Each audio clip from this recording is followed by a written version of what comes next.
Okay, so welcome to another vlog, guys. What I'm gonna try and see if I can do is basically just make it a little bit different, because at this moment in time, Hammamet is seeming a lot like Souks in the fact that you've just got a Medina and a beach, and it's nice and it's beautiful, but it's not necessarily any different.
So I'm lost. I'm staying in the old Medina in a dar. Unfortunately, this dar is not as nice as the one in Tunis. I think I hit the bar too high to start with. I am actually staying there on my last night here in Tunisia. But anyway, so I was actually staying in a cheap hotel, and after the fiasco of the hotel in Souks, I didn't feel comfortable to stay in another cheap hotel here in Hammamet. So I cancelled it and I booked this dar, which it's nice, but again, it's not up to standard, which is a bit disappointing.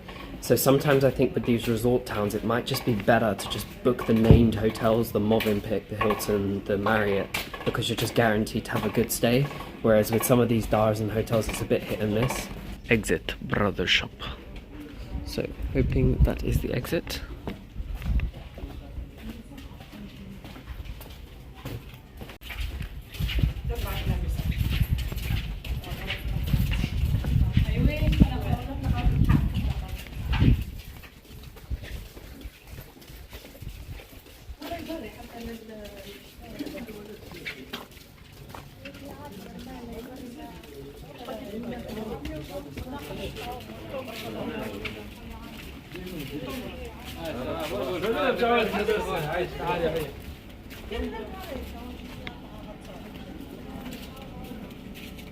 So it's really nice, like pier kind of thing, and it's less of a beach. I think there is a Hammamet beach, but I'm not sure where it is. So again, similar to like Sidi Bou Said, the houses are surrounded by this wall in the Medina, and you've got the water here. In contrast to Souks is very, it's got more waves, it's a bit more fun.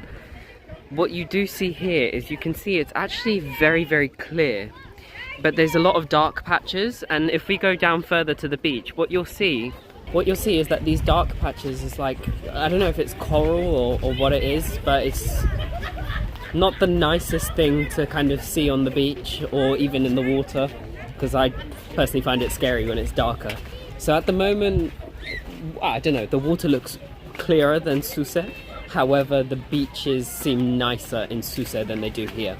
I was filming, and I was just filming down the street, and this guy told me to stop filming because basically some of the women were obviously in bathing suits, but they weren't wearing hijab, but he just was like, just don't film the women. I was like, okay, fine, fair enough, respect. But you do see people here who kind of will wear a burkini, people who will wear less. Few people will wear an actual bikini, most will wear swimsuits, but that's just something to be aware of. You can see, like, I don't know what it is, but it's kind of, I don't know if it's that, but it's all washed up on the shore, which is not the nicest thing in the world.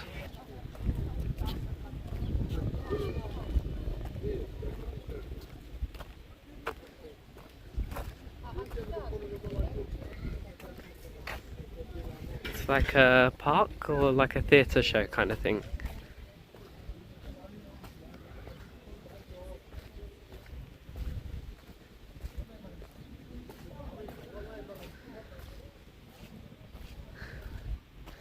I think maybe it's kind of like a performance, like a mini amphitheatre, but what it's kind of become is a form of expression and art. Or at least, if that's not the intention, then maybe it should be. I know this is very early to say, but at this moment in time, Souks is definitely winning. I don't know if it's the time of year, or... because further on you can see the water looks really blue. It's a real shame.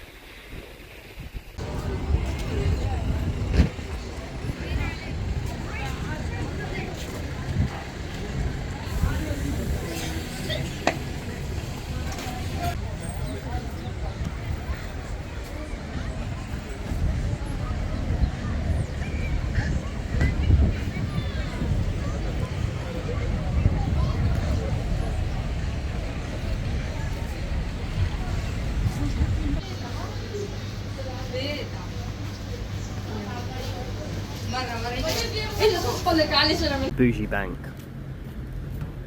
Banque de Tunisie. Right, so the plan is, after I pigged out on my ice cream, is we're just going to walk to the other side, probably go back to the hotel and jump in the sea. Yeah, I'm sorry it's not very varied in terms of the vlogs, because it's just so similar to Souks. There's just not much to do here, there's not much to see.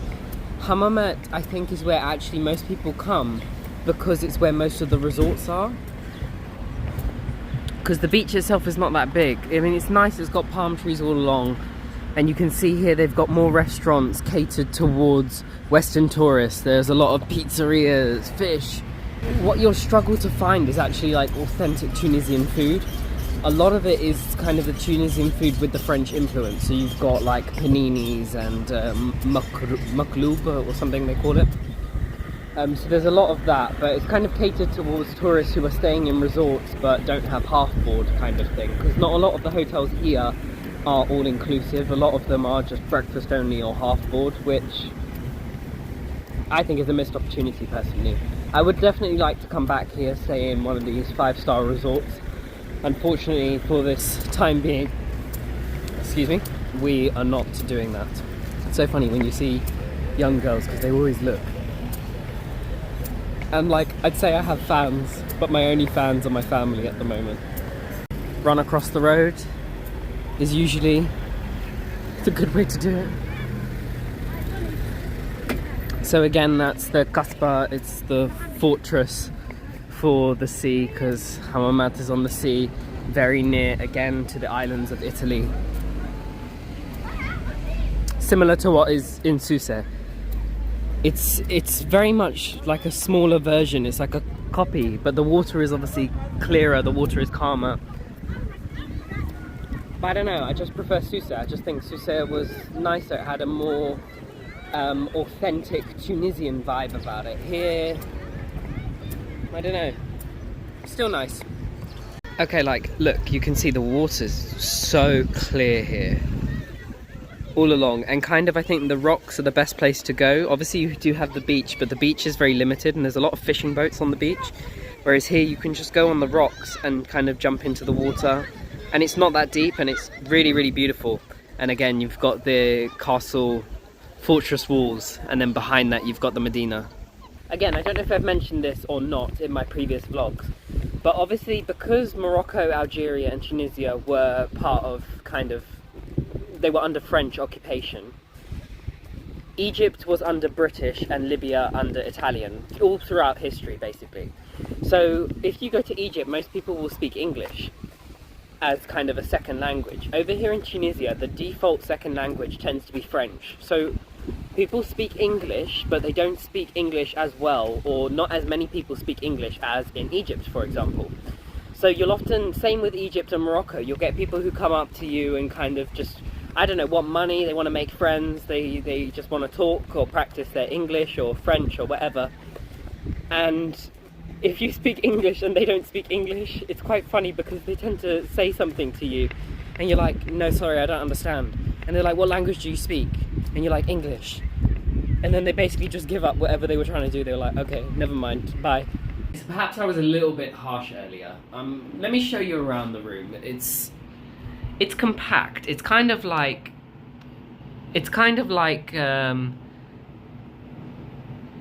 you know those Japanese hostel kind of pod rooms? I mean, it's kind of the Tunisian version of that. It's still really nice, and it's got its own shower and bathroom and everything over there. So it's not all bad, and it's still got that kind of Tunisian Arabic vibe about it. So maybe I was being too harsh. Now, what we're going to do is we're going to go back to the beach. I have just gotten changed and I have had a shower, and you can see I'm wearing my new t-shirt.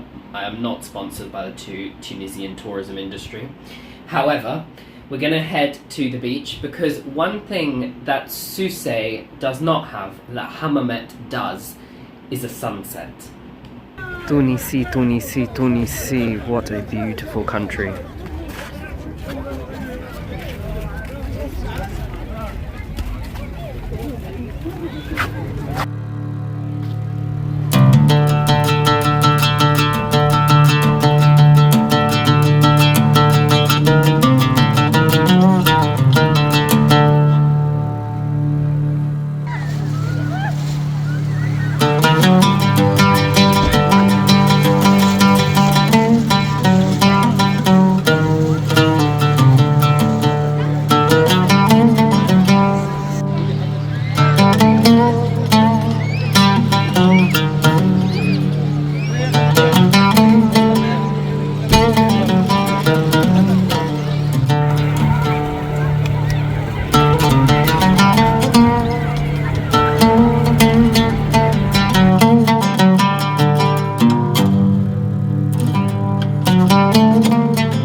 Okay, I am at this restaurant now called Immerse. It's a little bit expensive, so let's hope it's good, but it's got a really nice view and a good atmosphere.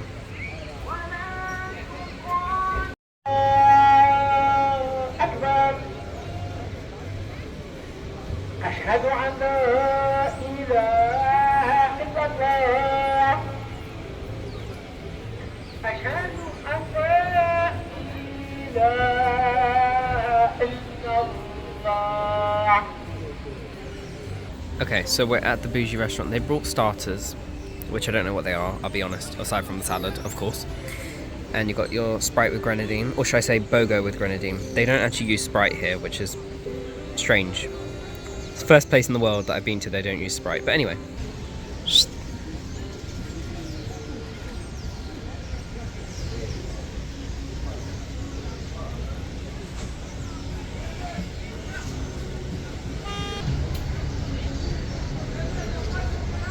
I think he's camera shy. Off into the distance. Okay, so I'm finally trying authentic Tunisian food. So this is seafood couscous. It comes with a sauce, he said, so I'm gonna put that on now. But I don't know whether to look at the camera or the sauce. Alright, well let's put that on and let's try it and see. This, with the view and the ambiance, and it's ambiance because we're in Tunisia and they speak French. Alright, I have to be honest, I'm not the biggest fan of couscous, but let's try it.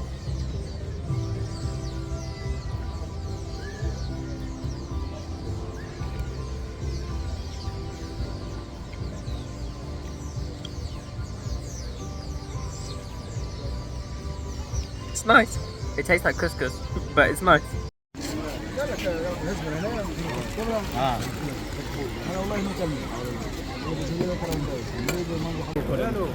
Hello. What do you want to say? You no speak Arab. لا لا Only to أعرف القليل من عربي فقط. تعرف قليل من قاعد تصور فينا ونحن نحكوا. What do you want to say to about live. Tunisia? No, not live, not live. Not live. No. Yeah, it's good. You say come to Tunisia. Yeah, I come to Tunisia. I have Yeah. this big business. Big business. Yeah. He's a big businessman. This for me, this for me. Oh, bless you. I'm okay, thank you. No, I'm okay. Alright, they're trying to put flowers in my hair. It's okay. Just to say quickly then, so that was the most expensive dinner that I've had, and yet still that only came to like £12. So it's very affordable here, and it actually was really nice with all the seafood. It kind of had oysters, prawns, squid, so it was really, really good food. Okay, we're now walking back to the hotel. It's just nice vibes. And obviously still, even though it's the night, it's still like 35 degrees. 33. So I got my tea, and this is what I mean. I'm calling it Tunisian honesty, is what I'm calling it now. Everywhere else in Tunisia, tea has been 5 dinar. Here, it was 1. So I kind of put out a handful of 5 dinar because I didn't know how much it was. And they will only take 1. They're just very honest people. I really, really like it.